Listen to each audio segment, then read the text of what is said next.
Jak się to stało, że trafiliśmy w jeden transport? To znaczy w Tarnowie, jak się znalazłeś? Już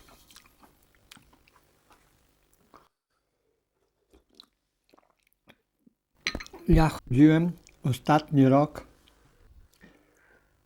do Państwowej Szkoły Budownictwa w Jarosławiu w 1940 roku, ponieważ Niemcy zezwolili na dalszą działalność, przedwojenną działalność szkoły tej budowlanej w Jarosławiu. No i ja kończyłem 4. rok. Tam był Jarosławian, który chodził do tej szkoły z nami, a był równocześnie konfidentem, pracował na rzecz SS. Nawet jak to młody, rozumiesz, no jak ja miałem 23 lata wtedy, 24 rok miałem wtedy, zdolny do służby wojskowej kategorii A. Tylko ze względu na kończenie tej szkoły miałem odroczenie 2 lata. No i zamiast mnie wziąć do wojska, to mnie w tym rozgariaszu nie wzięli. Ale władze polskie, wojskowe powiedziały w ten sposób, apelowali, żeby ani jeden mężczyzna poborowy, względnie rezerwowy nie pozostał na miejscu, żeby nie wpadał w ręce niemieckie, tylko żeby chodził na wschód. I ja z tego skorzystałem. I ja poszedłem na wschód. I byłem na granicy dawnej naszej, polsko-sowieckiej, rosyjskiej. Byłem na granicy. Jak ja tam zobaczyłem na transporty polskie już ściągnięte, już zgrupowane na dworcu kolejowym. Na dworcu kolejowym. Drutem kulczastym zasznurowane drzwi okienka, takie wiesz, towarowe wozy. Drzwi się rozsuwały na połowie, wiesz, towarowe wozy z drutem kulczastym. Taka szparka była, tylko takie nosy troszeczkę niektórzy pokazywali przez to. No i biegali, mrugali tego. A oni z daleka wszystko z karabinami maszynowymi i ręcznymi. Sowieci uciekaj, bo strzelamy, mierzy i strzelam. I ja byłem w 3 z kolegami, ja i 2. No napatrzyliśmy tego wszystkiego dobrego i musieliśmy wycofywać się. Przeszedłem tą kampanię wrześniową i wróciłem po 3 miesiącach ze wschodu i przez San, przez tą granicę, która była Sanem i ja obok tego Sanu mieszkałem, tylko po tej stronie po niemieckiej i wracałem na Zielono i na Zielono strzelali wieczór, dobrze, bo mnie przeprowadzali znajomi sprzed wojny, przeprowadzali przez rzekę San i strzelali. Oni nie szli do wody, tylko powiedzieli, kiedy iść do wody i iść. My na środku rzeki. No ale to był październik, listopad. Tak, nie? tak. A teraz wracamy do tego. I później na wiosnę, wiesz, szkoła była otwarta w 1940 roku. Ta Państwowa Szkoła Budownictwa w Warszawie, szkoła była otwarta. Młodzi się uczyło dalej, kontynuowali szkołę.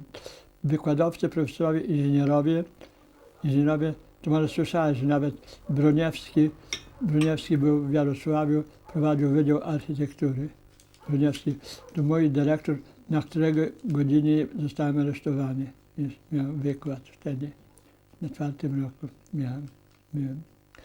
No i aresztowali budę całą Do którego dnia? 5 maja. Aha. 5 maja 1940 roku. Przyszło 3 oficerów eleganckich, to wiesz, oni elegancko się prezentowali. Szczupli, wysocy, tego. Poprosili dyrektora na bok, tam coś powiedzieli po niemiecku. No, ten co im powiedział, dyrektor co im powiedział, co mógł powiedzieć. No na pewno musiał powiedzieć good, dobrze albo coś takiego musiał powiedzieć. A powiada do uczniów, słuchajcie, od tej chwili jesteście do dyspozycji tych panów, to znaczy tych mundurowych panów, znaczy SS. No i każą wychodzić z godziny, bo to było podczas godziny wykładów. Aresztowali całą szkołę, wywieźli wszystko do więzienia w Jarosławiu i tam zrobili przegląd każdego z nas.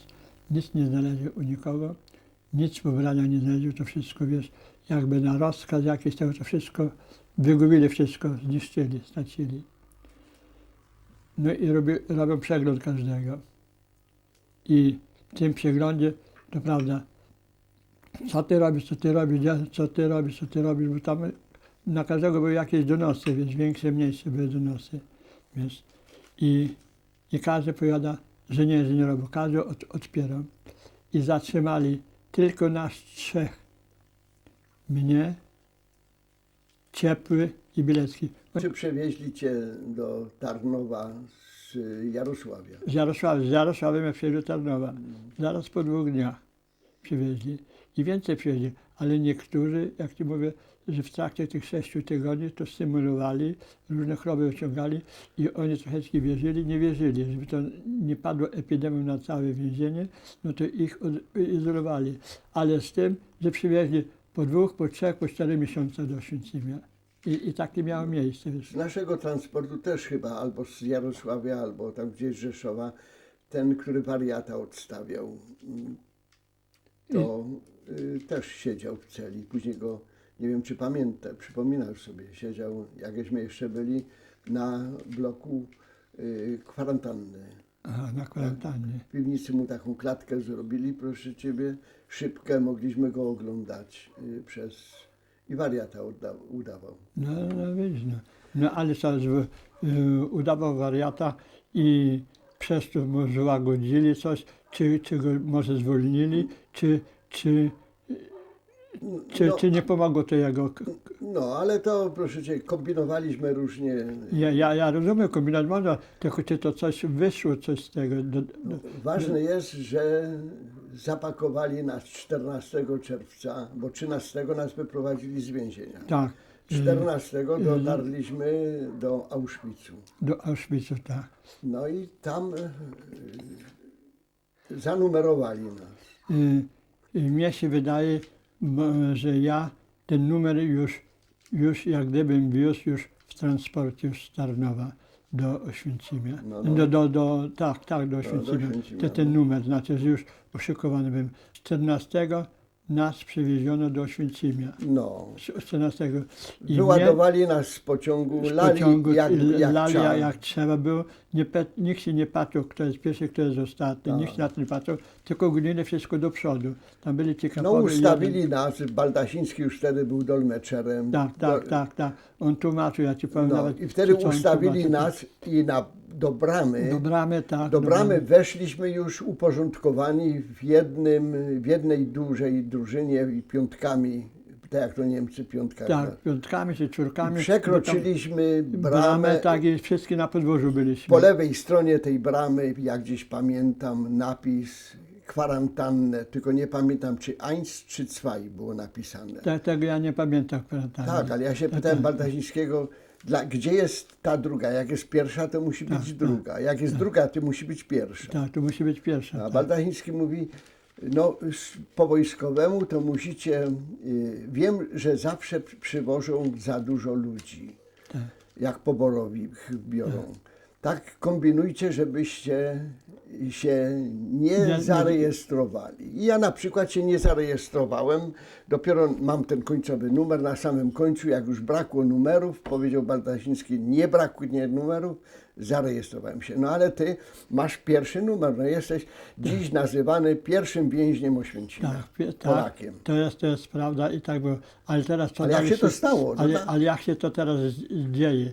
I wiesz, ja 14 czerwca przywiozę właśnie ten oryginał odręcznie napisany, który przez Oświęcimia do Jarosławia, do burmistrza, że ci ludzie, prawda, zostali zabrani do Oświęcimia. Wiesz, żeby może, wiesz, ten nagłówek jest tak troszkę nieczytelny, blady, nagłówek, wiesz, o co tu chodzi, że ci ludzie są w obozie, że wykluczyć ich z ewidencji ludzi w mieście. No ale to nie ma nic wspólnego z tym naszym przyjazdem, bo my przyjeżdżamy, wszystkich na plac nas wprowadzają. No tak, i dalej co się dzieje. Rozumiem to. I wchodzimy do piwnicy, w której nas rejestrują. Rejestrują, strzyżą, także aż krew. Ja jestem jednym z tych trzech, który odnosi od 3 stoliczków rzeczy, nasze efekty, czyli nasze te osobiste rzeczy, walizki, powiedzmy, czy bojtle, jakie sobie kto zrobił. No. I ja jako swój też odniosłem, jak mi numer dali, bo przecież siedział jeden wybrany z nas, który umiał pisać na maszynie i biegle po niemiecku, Tak. mówił, i było 3 takich, co pisali. Przy tych 3 stoliczkach myśmy się rejestrowali. No, w jaki sposób tyś trafił jako pierwszy do pierwszego Jako stoliczka? pierwszy. Musiałeś iść na początku kolumny, na pewno.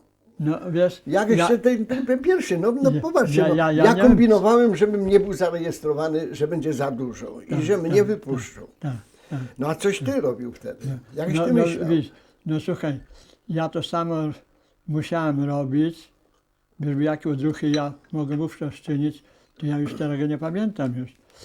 Bo skąd ja bym się nabrał odwagę iść na pierwszego? Co przecież ja nie byłem generałem, żeby ja pierwszy szedł jeszcze na baczność, szedł, żeby ja już był taki frajer, żeby na Co pierwszego. to miało wspólnego? Ja ci powiem, jak nas ustawiali wszystkich, to nie wiadomo było, gdzie jest początek, a gdzie koniec, bo ustawili jedną wielką kolumnę i szliśmy tak, przez wielką bramę. kolumnę, tak, I szliśmy tak, przez tak, bramę. tak, Jakśmy tak. przeszli przez tą bramę, to wtedy zostaliśmy wszyscy na placu, znowuż ustawieni tak samo, jakśmy tutaj stali, i wtedy Baldasiński wywołuje 3, co umieją pisać. 3 wywołuje, to już za podpowiedzeniem, bo nas 3 wywołał. I praktycznie na tym się skończyło wywoływanie. Poszliśmy i teraz nas do piwnicy zabrali jako pierwszych, a później wchodzi cała kolumna. I teraz z tej kolumny część do jednego stolika, część do drugiego, część do trzeciego.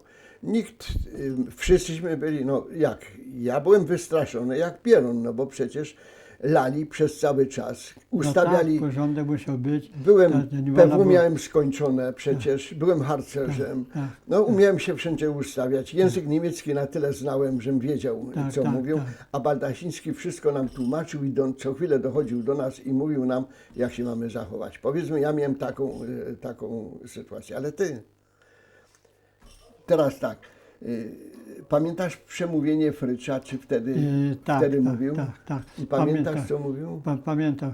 I właśnie Bartasiński tłumaczył to po polsku. Tak, tak. Bartasiński tłumaczył, on taki wysoki, mężczyzna Tak. postawny, taki mógł mieć wtedy 50. No ziemianin, bogaty ziemianin. Tak. I powiedział tak, już tłumacząc, że myśmy tu nie przyjechali do sanatorium, Tak, tak. nie na wczasy, Tak. nie na wczasy. To jest obóz koncentracyjny, Auschwitz, znaczy Oświęcim, I pozostajecie do którego- końca wojny. nie, gdzie dłużej nie żyje się jak 3 miesiące czasu. Tak. Tak powiedział. Tak. I to nas pewnie wszystkich zastopowało, wiesz, tą wypowiedzią. No a mnie naprawdę tak wzięło, że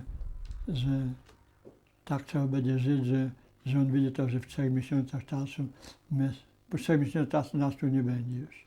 Znaczy, że nas nie będzie, to nie chodzi o to, że będzie, ale nie będziemy żyć. Z tego wynikało. Tak powiedział Baltasiński. No i- To tak i- przywitał. jakieś to To było odebrał. podczas, Ale było podczas apelu wieczornego. Jakieś to Tylko to było odebrał. lato, to słońce jeszcze wysoko było. Jakieś to odebrał osobiście. No człowiek, wiesz, to była taka, wiesz, przypowiednia, łamał się przed tym. Trzeba było unikać wszystkiego, bo to wiesz, co nie podpadnie, pod jakim każdym względem, no to kopnie, zęby wybije kolbą, pistoletem, czy butem, czy stanie ci na piersi, czy na ten i już. No. To wiesz o tym, że oni to za nic nie odpowiadali, ci kapowie, za nic nie odpowiadali. Jak była ta ucieczka z pierwsza ucieczka w tym obozie, to pamiętam, że ile myśmy stali. Ćwiczenia, gimnastyka była cały dzień, wieczór brakowało, przez noc myśmy stali, na drugi dzień pogoda, słońce było zenitalne, do północy myśmy stali, to prawie 80% ludzi leżało, kolegów leżało. Oni polewali wodą po oczach, po twarzy, po piersiach. Ludzie nic nie drgali, to ich zostawiali. A jeszcze jak drgał, to jeszcze dostał i dalej musiał ćwiczyć. A te ćwiczenia, wiesz, ja ci powiem, jeszcze dzięki temu ja byłem tureckim sportowcem. Jak ja chodziłem do gimnazjum, to ja pierwsze miejsce miałem na nartach mistrzostwo gimnazjum, pierwsze miejsce, dyplom miałem. To wiesz, że ja miałem taką jeszcze jakąś wewnętrzną energię, wewnętrzną siłę, że ja potrafiłem to wszystko jakoś, te kłopoty zewnętrzne, te nasilenia wszystkie zewnętrzne, znaczy złe, które ciążyły, znaczy co wyzwaniali nas wszystkich tymi, jakoś przyłamywać. Dostałem też po krzyżach, dostałem, bo to rozumiesz, o tak, o, ramiona do góry, tak a tak długo utrzymać, bracie, ramiona tak szły i dobra, a ten z tyłu lali ile się tylko dało i dobre jest. Ale to już chyba mówisz o stójce. O czym? O stójce, jak Wiejowski uciekł, tak? Tak, w wieczór był apel, brakowało jednego, znaczy Wiejowskiego. Całą noc myśmy stali na baczność, z rękoma takimi, wiesz, w ten sposób, jak te ręce opuścił, to rębali, a cholera, nie padali ludzie. I później cały dzień. I wreszcie przyszedł lekarz, Esman, jak to tak leżało wszystko i zwolnił z tego, zwolnił z tych dalszych wybryków. Zwolnił i kazali nam pójść na ślubę i coś odpocząć, coś z godzinę czy z półtorej odpocząć. A tym, bo jak to zobaczy, wszystko leży, to się za głowę złapał, co tu się dzieje, co tu się robi. No ale jak dostałeś się do komanda jakiegoś? Do tego, Do pierwszego komanda, jakieś się dostał? ja prędko się nie dostałem do komanda. Wywołali kucharzy pierwsze. No wiesz, bo trzeba zupę gotować, trzeba kucharzy pierwsze. Kelnerów. Szewców, krawców. O takich, wiesz, co jeden dla drugiego musiał coś zrobić. Szewc, wiesz, łatać buty, krawiec łatać, wiesz, jak tam podar, dziury łatać. A później kto jest dachdakerem, bo tam się gdzieś komuś lało w jakimś budynku coś tego, to żeby naprawiać dachy. Tego. I w ten sposób, rozumiesz, ale koledzy byli odważni. Dużo przecież, to przeważnie była młodzież, wiesz, przeważnie była młodzież. I w ten sposób tworzyli komanda, wiesz, ale to były komandy jednoosobowe, dwuosobowe. I się to tak rozchodziło, wiesz, spod tego bloku monopolowego. A ja zawsze gimnastykę. Może mnie to wyszło dobrze, że mi tak gimnastykę, to później byłem taki odporniejszy na wszystkie rzeczy. I wreszcie z tymi ostatnimi nie mieli co zrobić.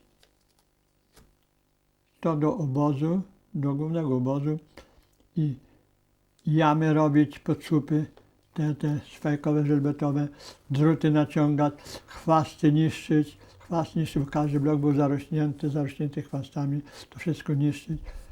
Później tynki zbijać, wiesz, jeszcze dzisiaj są ślady, że tynki były zbijane, bo są jeszcze miejsca, kawałki pozostawione. Tynki zbijać, a to zbijanie tynku, to na taki rozczubany kawałek deski, tam parę gwoździ, na tym trzeba było się trzymać nogami i zbijać tynki. A czym zbijać? Klamra ciesielska, wiesz jaka jest, taka długa i dwa końce ma klamra ciesielska i tym tak bić. Wiatr jest, proch, ciebie nie widać było na twarzy, na oczach z tego pyłu, co cię tak ukurzyło po jednym dniu, a umyć się nie było. I taka robota była moja, wiesz, początkowa. Kiedy ty dostałeś numer wytatuowany? Bo ja na przykład mam bite 2 numery, tu jedno na drugim.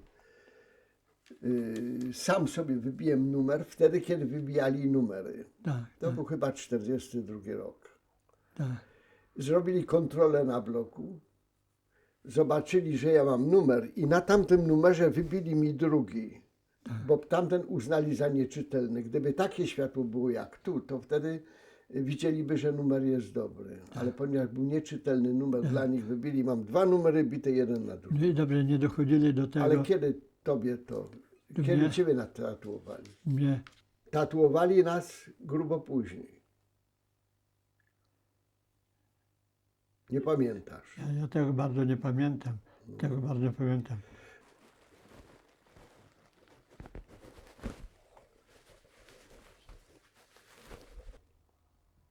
Może nie napinaj. Nie napinać? No.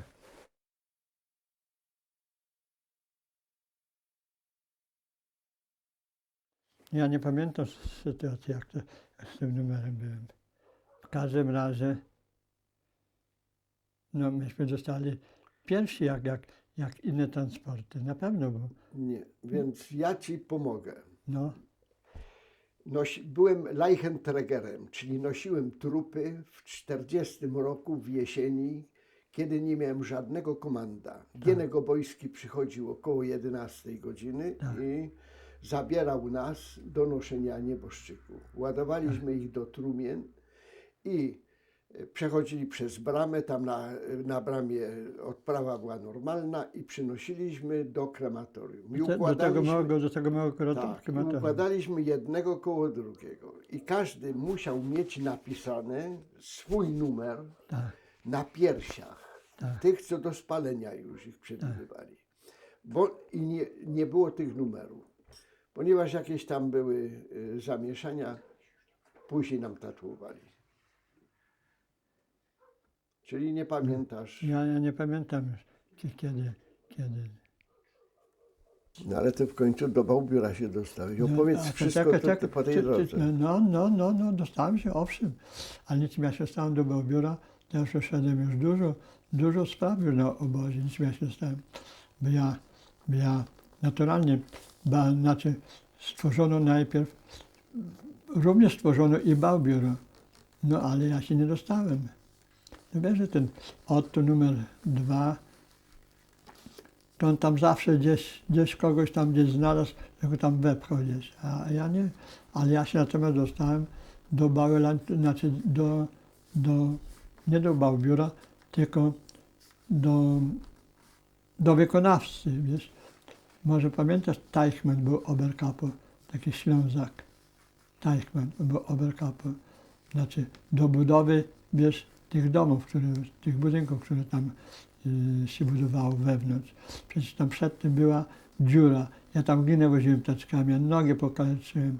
Ja mam rany jeszcze, tak jeszcze widoczne dzisiaj jeszcze mam widoczne rany, co pokaleczyłem nogi z taczkami, jeździć, glinę wozić, zasypywać ten dół.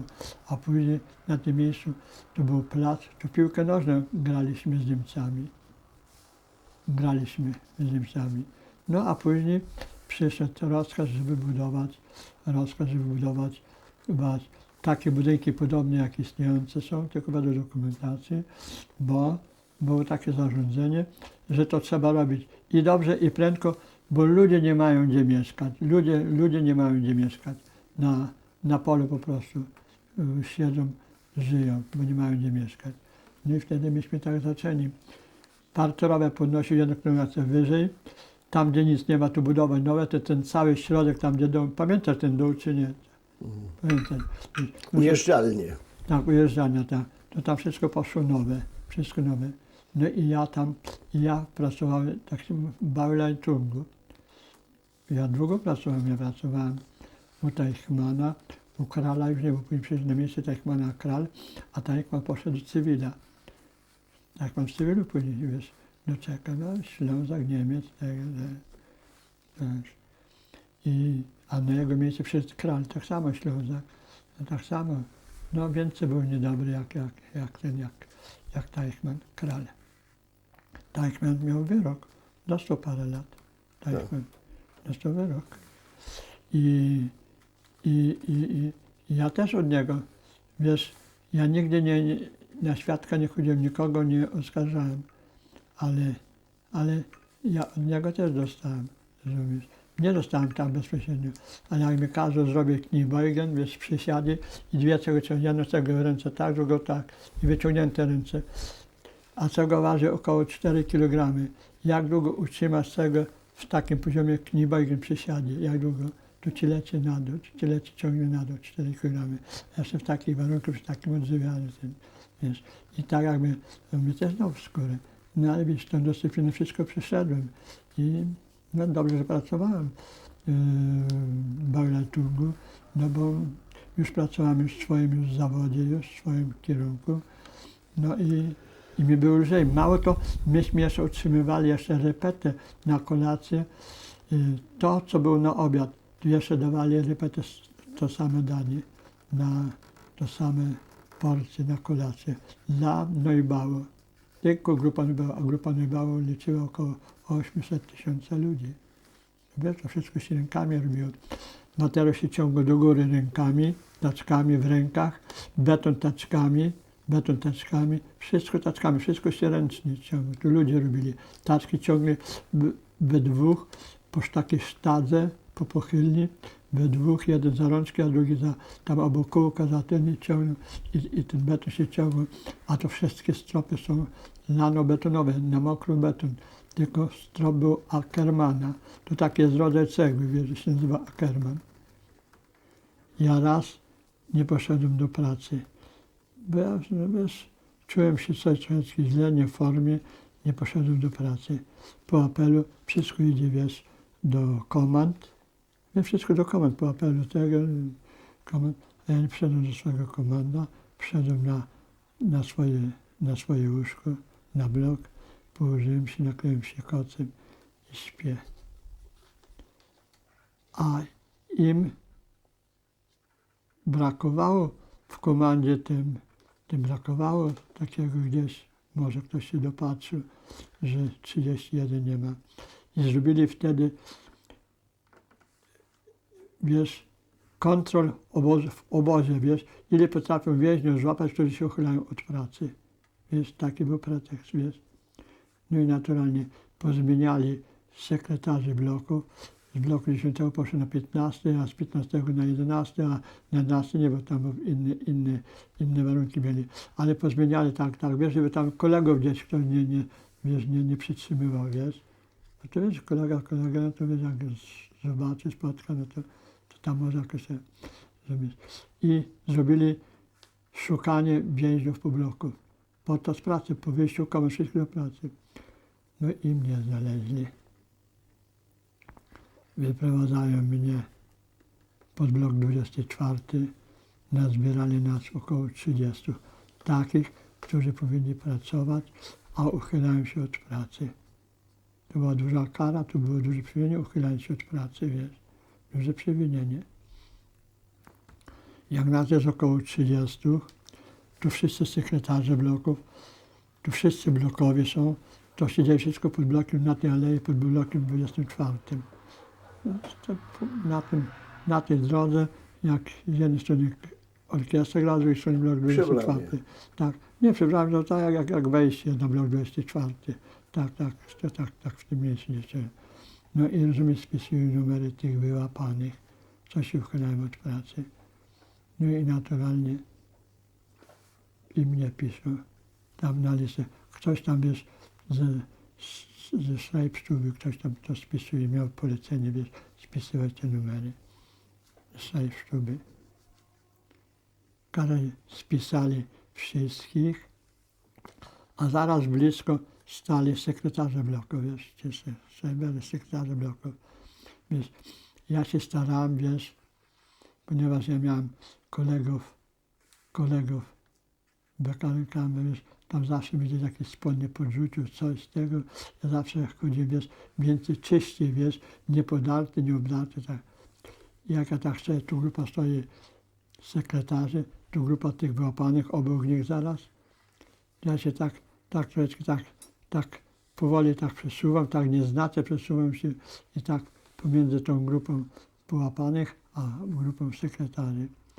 I wreszcie tak jak gdybym dobił do sekretarzy. Bo oni ubrani elegancko, jest sekretarze to ubranie, tam, bo nie pracuje fizycznie, to wygląda elegancko. Ja też tak lubiłem. Nie tam już się gdzieś do wnętrza pchał tego, tylko tak z boku nich stałem. I później rozkaz formować i odprowadzić na blok 11. Sformowali, nie sprawdzali listy już wtedy, kogo odprowadzają. Zrobili, znaczy czwórkami czy piątkami, już nie pamiętam. Piątki. piątki, bo pewnie lepiej liczyć jest. Byłem piątkami i odprowadzają na blok 11, a ja ze sekretarzami zostałem. No sekretarze rozeszli się, no i ja się wszedłem między nimi, sekretarzami.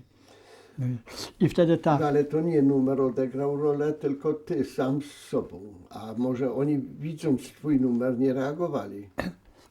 Nie, no jak spisał, prawda, no, nie, no to nie było tak, ja byłem zapisany, mało to, jak wprowadzałem na blok 11, to tam czytali nazwiska tych, co tam wprowadzają. Numer adresy, numer adresy nie ma. To powinien robić jakiś pościg, coś z tego, gdzieś nie pościg, no szukanie mnie, jak to zapisany jestem, a tam nie wchodzę, wiesz. Tam miał ktoś powiedzieć, tych Sreberów, to byli Ślązacy sami chłopcy, Tak. Ślązacy byli, jak po niemiecku. Mieli powiedzieć, że to pomyłka nastąpiła. Pomyłka, no to dalej przekreślili i to prowadzili. I już więcej tych kolegów nie widziałem już. Jak tam poszli, to na wieczny odpoczynek. A który to rok był?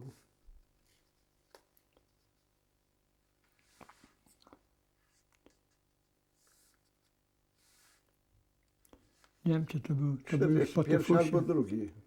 Nie, to mogło być po Tefusie już.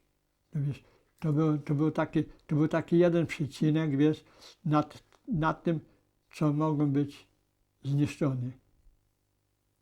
To był jeden przecinek. A takie ja mam z 5 w czasie będąc u obozu tutaj. Jak je pamiętasz, coś powinien powiedzieć. Na obozie zapanował tyfus plemisty. To znaczy ludzie chorowali, prawda, stale zapełniali szpitale. W szpitalu długo nie wolno było leżeć, bo go wybierali i do komina. Wreszcie ja padłem, ja mam karteczkę oryginalną i w muzeum jest, ja mam ksero, a w muzeum jest oryginał, gdzie mam 39,8 stopni gorączki. Oryginalną karteczkę, jakie mam takie. I mnie skierowali do bloku, naprzeciw. Tam był barak, taki, no kwarantanna była. Ja ten typus przeleżałem po 3 na jednym łóżku. 2 w jednostronogową, a 3 w nogach. Przynosili, poleżał 2, 3, 4, 5 godzin, plamy dostawał takie siny. Wiesz, jak kiedyś widziałeś, jak tucznik świnia, jak uderzysz tym, to taka sina plama wyskoczy. To taka sina plama wyskoczy moja ten. To nie jest choroba, tylko od uderzenia taka plama jest.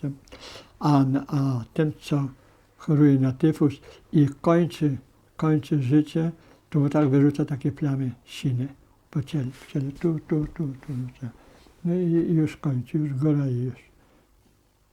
A ja między nimi, wodę mi, jak tam gdzieś coś zawołałem, to mi wodę podali, w szklance czy w kubku. Napiłem się i tak leżałem. A tu stale donoszą i zdejmują sztywnych, donoszą i zdejmują, a ja między nimi leżę. I wreszcie przyleżałem tam i odprowadzili mnie, jak przyszedłem tą gorączką, odprowadzili na kwarantannę. To był barak blok, zaraz naprzeciw. Tam wiesz, odpocząć sobie, wiesz, już dawali mi normalnie już jest i na kwarantannę. Po jakichś 2-3 tygodniach rozkaz wszystkim pobrać krew. Się do koszuli rozbiera ten i ci wrzyna ampułka, tak, krew się napełnia, cała ampułka, druga ampułka, trzecia. U mnie przy 3 ampułce to takie ampułki długie, takie szerokie jak flaszki półlitrowe. I napełnił i już odejść. Za to dali porcję chleba, takiego co konia można było czesać, wiesz, takie cielsze, suche. No i jesteśmy na tej kwarantannie już po tym odbiorze krwi. Wreszcie władze obozowe zarządziły, żeby tyfus zlikwidować. Znaczy wyłapać tych wszystkich, co są na obozie z gorączkami, wiesz, gdzie się plątają z gorączkami, jakich tych, co po szpitalach są, jakich tych dokładnie, wszystko wygazować. No, znaczy zagazować, żeby w ten sposób zlikwidować tyfus. Znana sprawa. Proszę? Znane. No jest. A ja byłem na kwarantannie w bloku drewnianym. I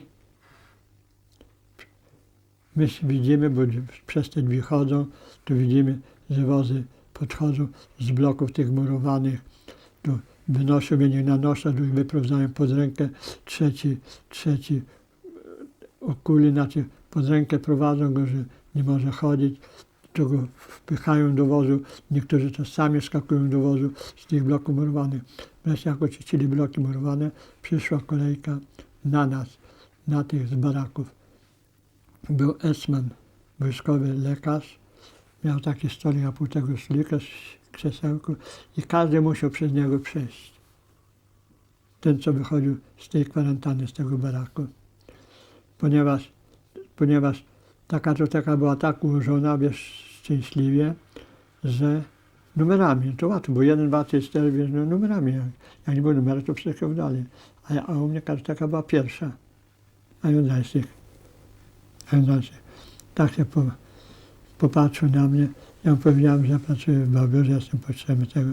I się tak popatrzył na mnie. Nic.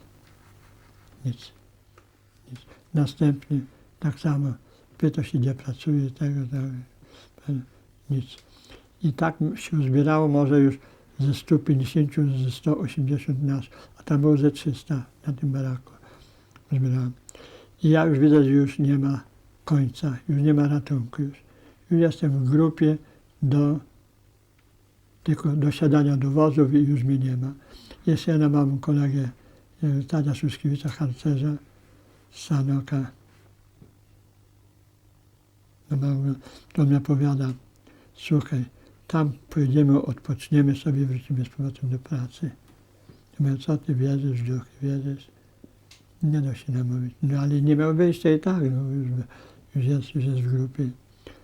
Ja sobie myślę, to jest ostatnia moja już godzina się robi. Sam zawsze, wiesz, jak to powiesz, ja lubię zawsze, wiesz, nie pierwszy, nie ostatni, nie w środku, tylko zawsze szukać jeszcze w każdej chwili jakiejś okazji. To była taka okazja, wiesz, jak to, co ci powiedziałem, że spałem, że uchylam się od pracy. Że wyczytali, tam mnie nie ma i skreślono, że przez pomyłkę mnie wpisali pewnie. I dobre, i tak się obeszło, beze mnie. Teraz tu. Stali koło nas flygierzy. Ci, co wiesz, ze szpitali, wiesz, już szpitale puste są, wszystko wieźli. Oni nas pilnowali, żeby żaden się nie rozchodził. A my bardzo znacznie, bo my już bez koszul, bez niczego. Wiesz, bez koszul, tylko w piżamie. Ja tak wreszcie widzę, co się dzieje.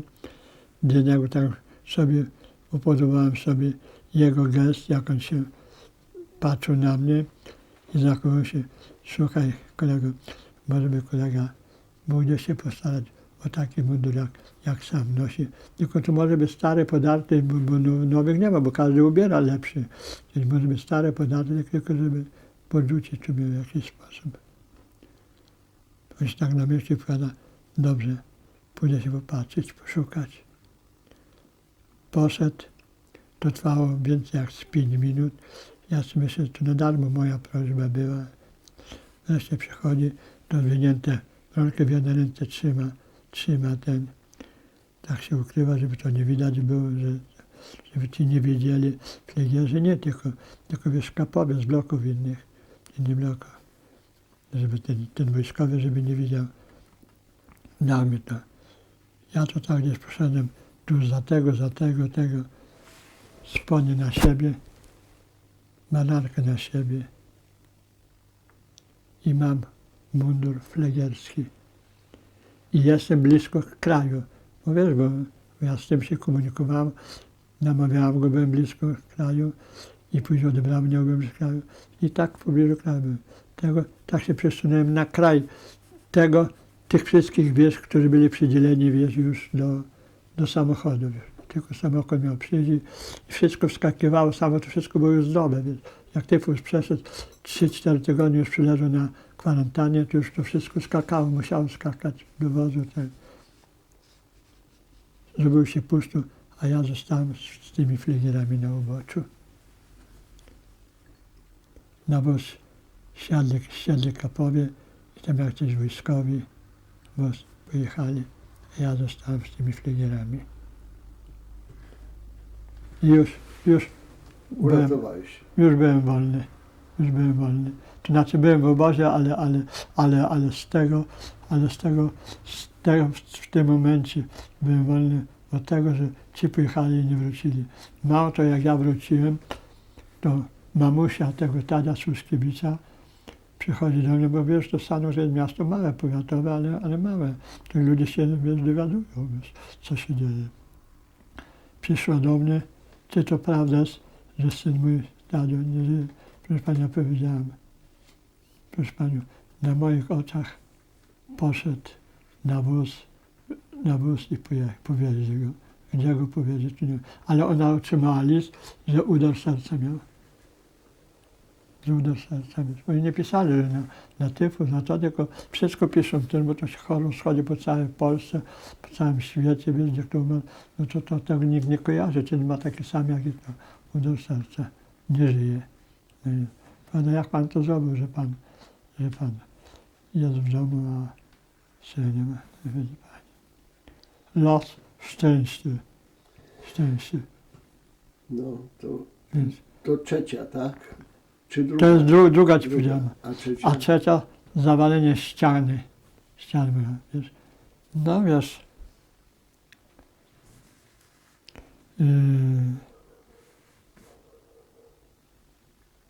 No, w tej chwili mi wyleciało. Jak się nazywa ten oberkapo Teichmann.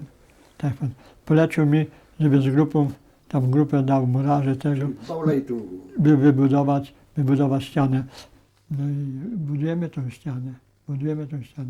Wybudowaliśmy ścianę. Rano poszliśmy na apel, wszystko w porządku. W nocy wiatr silny wiatr, rano ściana leży. A wiesz, a wiatr ma to do siebie, że namiot kwadratowy to potrafi i 100 kg oporu zrobić, wiesz, na ścianę pełną bez otworu, wiesz. Jak prostopadle wieje na ścianę, 100 kg oporu zrobić. Jak taka ściana ma 50 metrów długości, 3 wysokości, no to wiesz, jakie siły trzeba, żeby to zrobić opór takiej ściany. Najlepszy rozwin parasol, jak jest wiatr. No to ci albo porwie, albo cię pociągnie ten taki parasol mały, wiesz. No i wtedy mnie wezwano, ale był przy tym Oberkapo Teichmann. No to on łagodził sprawę, bo chcieli mnie wsunąć na 11 blok, zamknąć, do bunkra zamknąć, wsunąć mi na haj tego. On powiada, to jest siła wyższa, że tak normalnie bywa, a nie, że to ja, jak gdybym spowodował złośliwie. Wiesz, że to ja spowodowałem złośliwie, że to więzień zrobił złośliwie. Wiesz. Udało się. No, udało się. Czwarta sprawa. Byłem przy budowie rzeźni. Ty nasze rzeźni. Tak. Dzisiejszy PKS. Proszę, tak. Dzisiejszy PKS. Wiesz, tam dobrze koledzy mieli, wiesz, bo tam zawsze gdzieś na oknem wystawiali, wiesz, i ci koledzy rzeźnicy wewnątrz, a oni tam zbierali. Ale jednemu to nie pasowało tylko to, bo chciał szukać papierosa, może i flaszki, bo transporty szły świeże, wiesz, z wolności przez bramę tu do obozu. Szły, wiesz, no wyszedł naprzeciw coś zorganizować, wiesz, I wreszcie przychodzi Bauführer, taki przychodzi Esman.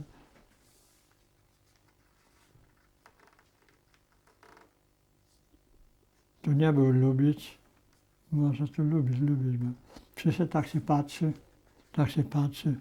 czy ja to by... Ja mówię, tutaj dobudujemy rzeźnię, rozbuduję, bo za mało jest. On rozumiał i po polsku, wiesz, Lubicz. Tak, Lubicz. Tak, wiesz, mówię, że... Dobrze, pyta się, ile ludzi ma. Ja mam na papierze napisane, że coś 18, 20. Więc tak patrzę, no nigdzie nie widać nikogo, nie ma tych ludzi. Gwizdek i robię zbiórkę, on gwizdek i robi zbiórkę, Jednego brakuje przy tej zbiórce.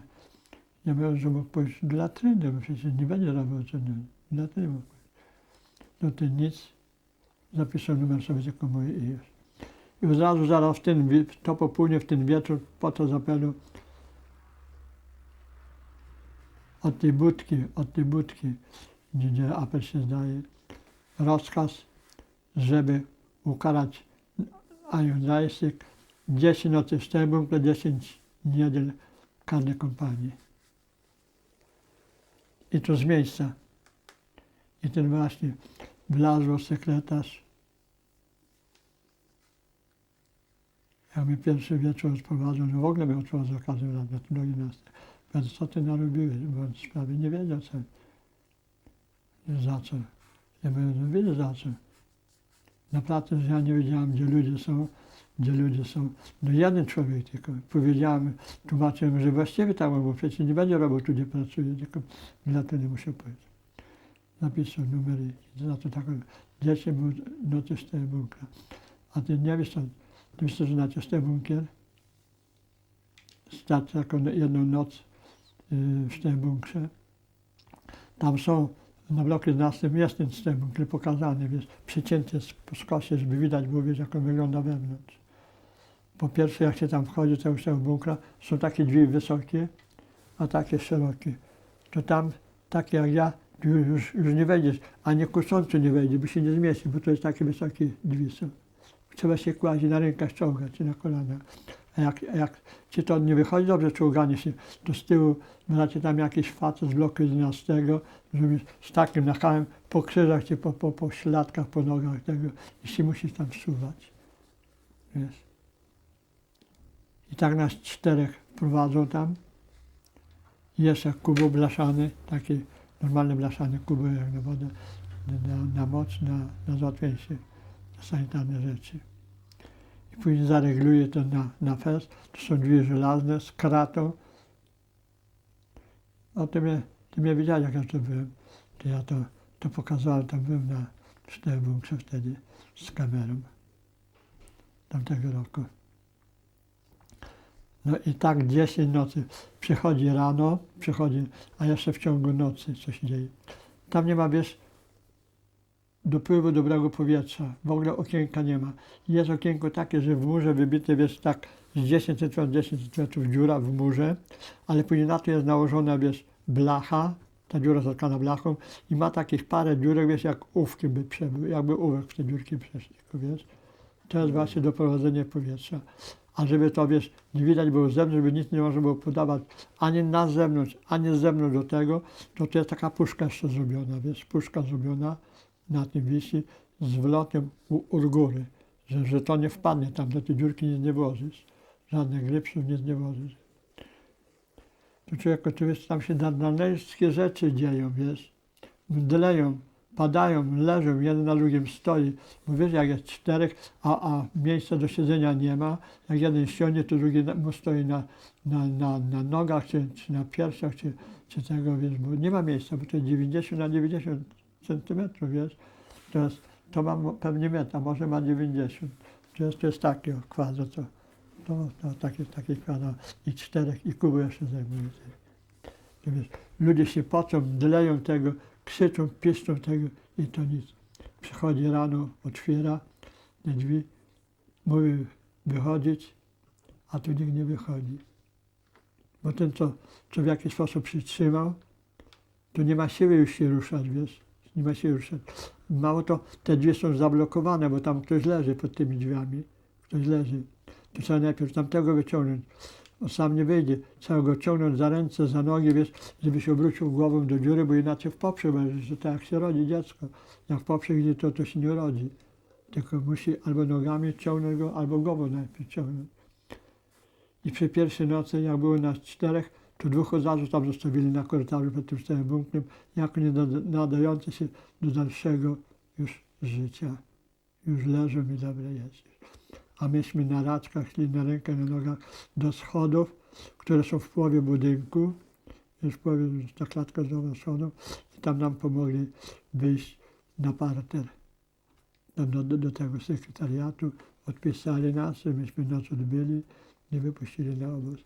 Na śniadanie i po śniadaniu znowu do pracy normalnie. To ja widzę, co się dzieje ze mną. Ale wszystkie noce musiałem odbyć. Żeby nadal mnie nie wystawiał Oberkapo na zewnątrz, wiesz, do grupy, do komend, wiesz. Wiesz, bo to były różne, wiesz, jaki wypadek, że poszedł zorganizować sobie papierosy, wiesz. Ja nie wiem nawet, kto to był, kto to był, tego, bo coś. Nie wiem, kto to był. I wszedłem do Techmana, jak ten, żeby mnie zwolnił już z takich komod, z takiej pracy na zewnątrz. No bo ja padnę, za ludzi padnę. No wiesz jak to, dziesiątkowali, różne robili, wiesz, co chcieli, to robili. Z takimi, wiesz, co gdzieś ludzie uciekali albo uchylali się z roboty. I on mnie to uczył, wiesz, Teichmann. Jak mnie karał czasami przy robocie, tak to mnie uwzględnił. I więcej mnie nie wystawił na zewnątrz z ludźmi do pracy. Nie wystawił mnie. Tylko byłem wewnątrz obozu. Dalej Bauletungu, a później stamtąd się, a do Bałbiora się dostałem w ten sposób.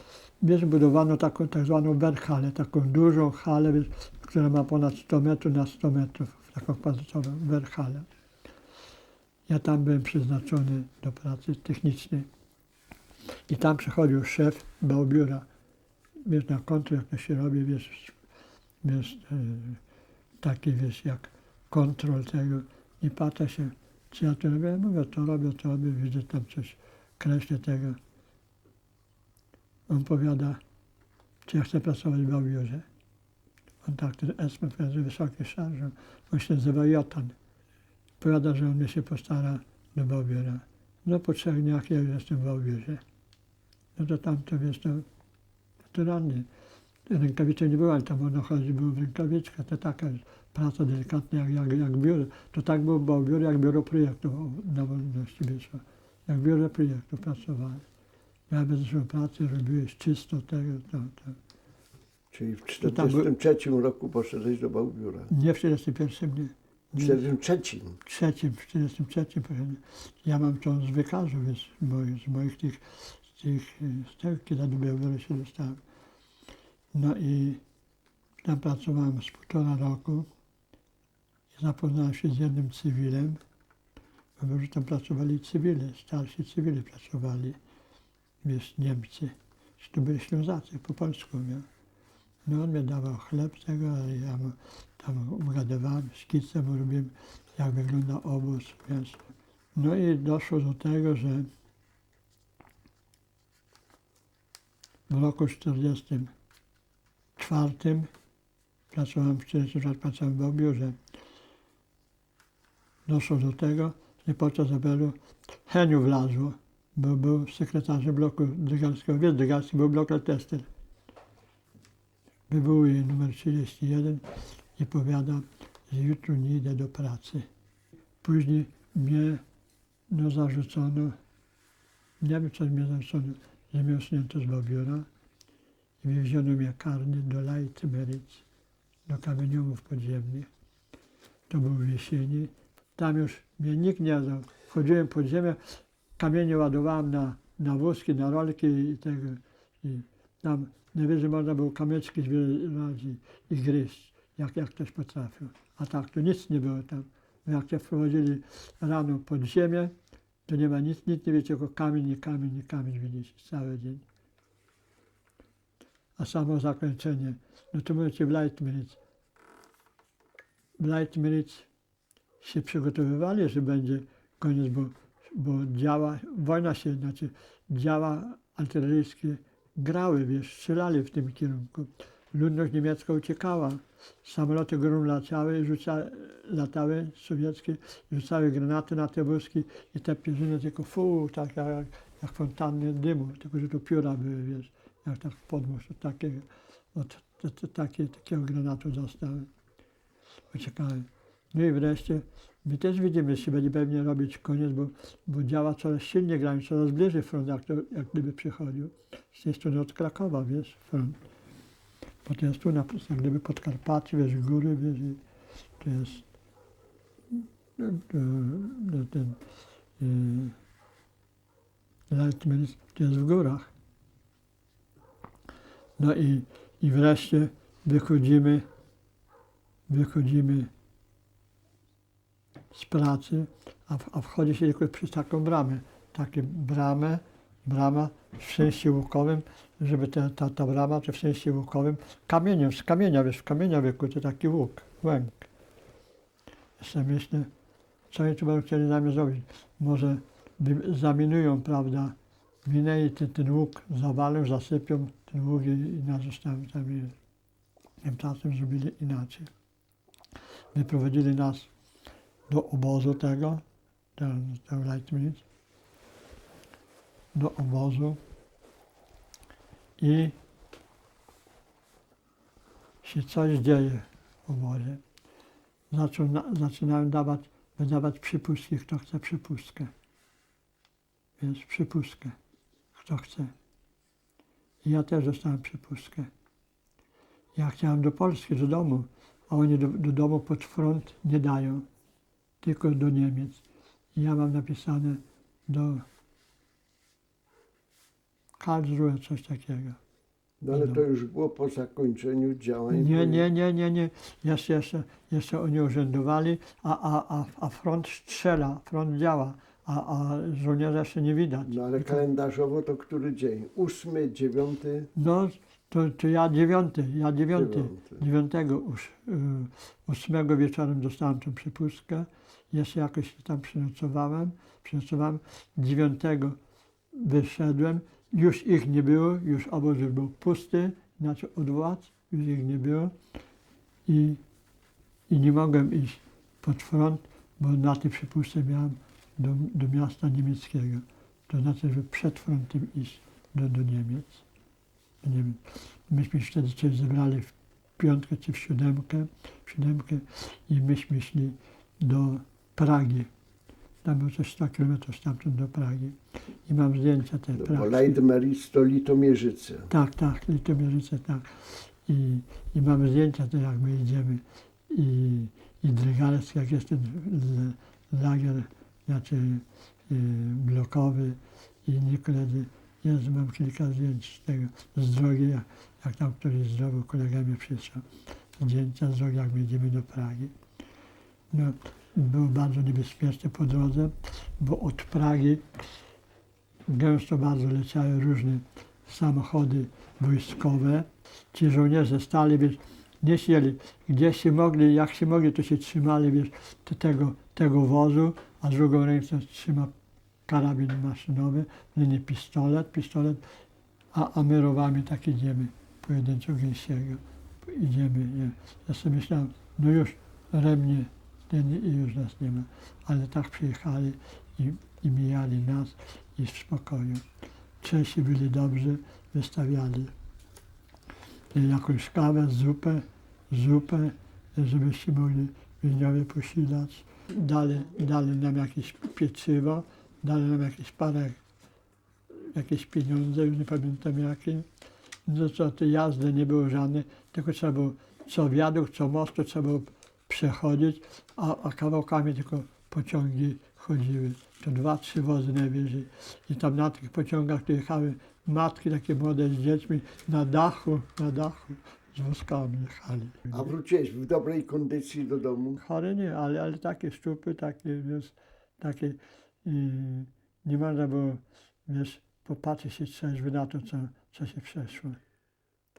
Czy nie miałeś takiej sytuacji, bo na przykład wiele kolegów było załamanych, mogło być załamanych. Ja nie byłem załamany, dlatego że mówili, że dłużej jak 3 miesiące nie przeżyje się. Tak. A uważałem, że wcześniej wojna się skończy, jak 3 miesiące. Pomyślałem sobie, na nocniku przeżyję to. Natomiast ty jakieś to odebrał. Ale powiedzmy już nie to, tylko czy nigdy nie byłeś załamany w obozie? Wiesz, myślałem o tym, ale nie poddawałem się tej psychozie załamania. Ale myślałem o tym, żeby nie poddać się. Wiesz, jeszcze nie byłem w takiej, wiesz, jeszcze w depresji się nie znalazłem, wiesz, żebym już nie myślał o tym, żeby żyć. Nawet przy tych 5 sytuacjach, które No tak, broniłem się w ten sposób, że przetrzymałem, ale widzisz, pracę zmieniłem, poprosiłem swojego szefa, żeby mnie więcej już nie kierował na zewnątrz z ludźmi. A takiego załamania fizycznego, Nie. No to człowiek jak się załamie fizycznie, to już się nie podniesie już się nie podniesie, bo wtedy to się udziela na zewnątrz, to się udziela w pracy i zaraz się mówi, to jest muzułman, wiesz, bo on zaraz taki, wiesz, nierówno chodzi, taki nie patrzy o trzeźwo. to chciałem cię zapytać, czy byłeś kiedyś muzułmanem? Czy przechodziłeś tak jak Fajkiel opisuje w swojej książce tą chorobę? Nie mogłem być, ale ważyłem 40 kg. Ale nie chory, Proszę? nie chory. Nie, chory nie, ale takie szczupy, takie, wiesz, takie, nie można było, wiesz, popatrzeć się trzeźwy na to, co się przeszło. Ale teraz tak, jeżeli mówi się o pierwszym transporcie, to się zawsze zaczyna mówić i kończy się mówić o numerze 31. Tak. I ten numer 31, powiedz, jakie przez cały przebieg obozu miał znaczenie dla ciebie? Rozumiem to. Bo po No to- wojnie no to jest co innego, tylko w Tak, obozie. tak, w Czy, obozie. czy z tego tytułu miałeś Jakieś przywileje, plusy prawda? czy minusy? Tak, czy były plusy, czy przywileje. To różnie było, wiesz. To zależy jak trafił na jakiego esmana trafił, czy wojskowego. Byli tacy, to opowiada Verflucht, du bist, du hat numer 31, jak długo ja żyję. No, numer mówi sam, że to ten, rozumiesz. No i kopnął mnie w tyłek i poszedł dalej. Ja poszedłem dalej do roboty swojej, on dalej To był poszedł. który rok? To było w ogóle, to było, Początek. to początek, bo początek to był to był i 40, i 41, 42, rozumiesz. Czyli w obozie ani na dobre, ani na złe ten Nie, to- numer nie miał żadnego znaczenia. Nigdzie nie miałeś takiej sytuacji, żeby wyróżnić ten numer. Nie wyróżnić, bezwzględnie nie. Ale my mamy dosyć, my wiemy, co znaczy zawierucha. Ale nasz głos nic nie znaczy. Nic nie znaczy. Ale widzisz, ale wszyscy politycy, historycy powiadają, że trzeba o tym pamiętać i mówić.